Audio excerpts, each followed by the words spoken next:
Hi everybody, and welcome to Freakin' Jeep. If you're watching this, it's probably because you want to find out how to change your cam sensor in a 3.7 or 4.7 V6, V8 Chrysler product. Jeep, that's what I got here, Grand Cherokee. Do the same thing in working on an 05 Grand Cherokee here, but which is a WK. It'll be the same on a 4.7 and a WJ. And probably in your Dodge trucks would be the same, Dakota, Dodge Ram. Commander's got these in them, so if you got a Commander, chances are you might be watching. Yeah, why don't you come along and take a look. It's not too bad of a job. This is actually a little easier here, nice wide open. So yeah, let's do it. First thing I'm going to do is I'm going to get this air intake tube off.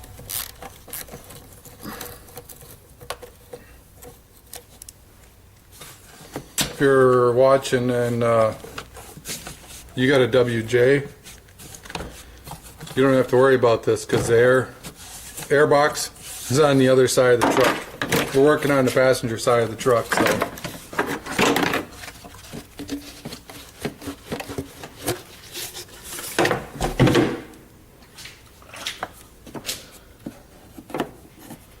Make a little room here. Not too bad. Let's see. You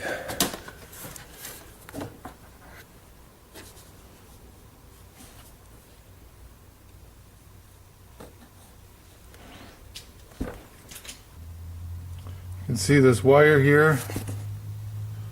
Wire loom comes around the front of the valve cover, goes down, down.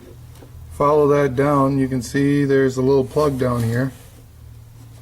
Let me see, it's kind of hard to see in the camera here, but you can see where that wire goes down. Follow it around to the middle of the screen there. There's a plug that's on the bottom of the cam sensor, and that's about where the timing chain is. So, and it's just below the valve cover. Guess it's a little tighter on here than what I thought it was going to be, but see if I can get the camera in there and give you an angle to watch. To make it easier for this so I can get in there and so you people all can see, I took my overflow, my radiator overflow reservoir, took that loose. That was just a nut, a bolt over here, little slide towards the engine, lift, flipped it over there. There's one bolt for the air cleaner box right there. I just took that out. And then there's a vacuum canister here. That runs like your holds vacuum for like your HVAC system, your heater controls, and cruise control. Pull that off, it's going to hiss a little bit. Just get it out of the way here.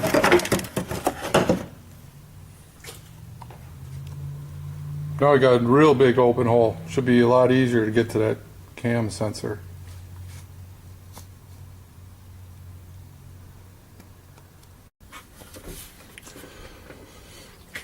Alright, now I got you in there. You guys can see. I can actually use the camera to see what I'm doing too. There's a little button on the back side like all the other connectors. You see that? You have to push on it right here. Give a little tug, pull. There's probably a little dirt built up in there. It'll be a little harder to pull out, but it's not bad.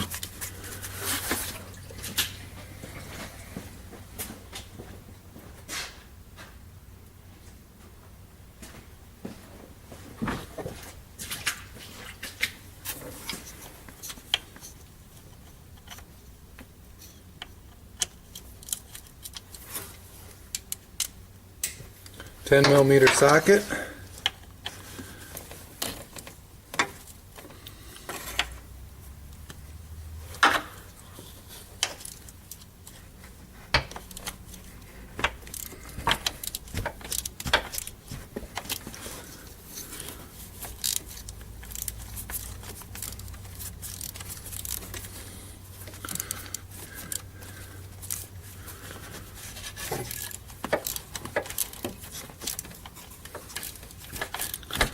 1/4 inch drive flex handle works really good for this.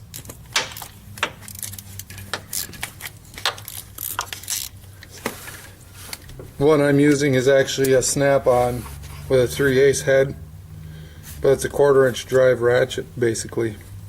Nice, short, small, fine teeth. Probably my most used wrench. Ratchet wrench anyway.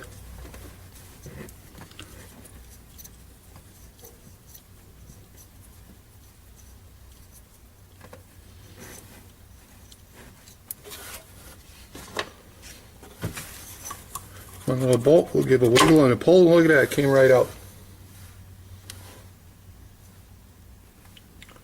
Now this one, it probably isn't bad, but I just replaced the crank sensor and I like to change both of them at the same time. Sometimes when you get a code, you'll get a crank sensor code or cam sensor code, or you'll get both. Doesn't always tell you which one is bad. I've had them where I got a crank sensor code and the cam was actually bad, cam sensor. I've had where I got a cam sensor and the crank sensor was bad. Now on this one I got a scanner, Snap-on. I was able to pull it up and look at the pulse. I had no pulse from the crank sensor. So I know the crank sensor is bad. This cam sensor is probably good, but I bought them both. They're like 25 bucks a piece off of Amazon. And I'm just going to change the other one. I'll keep it, put it in the corner of the toolbox. You never know. Maybe the new one goes bad on you.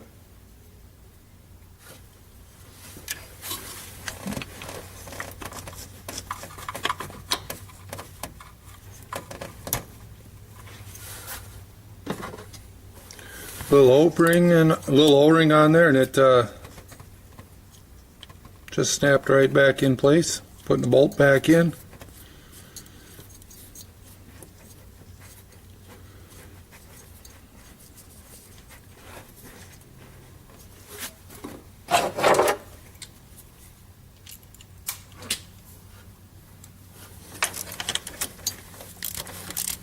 From start to finish, this job take me about 15 minutes. And that includes taking out the overflow reservoir and the air box. And making this video.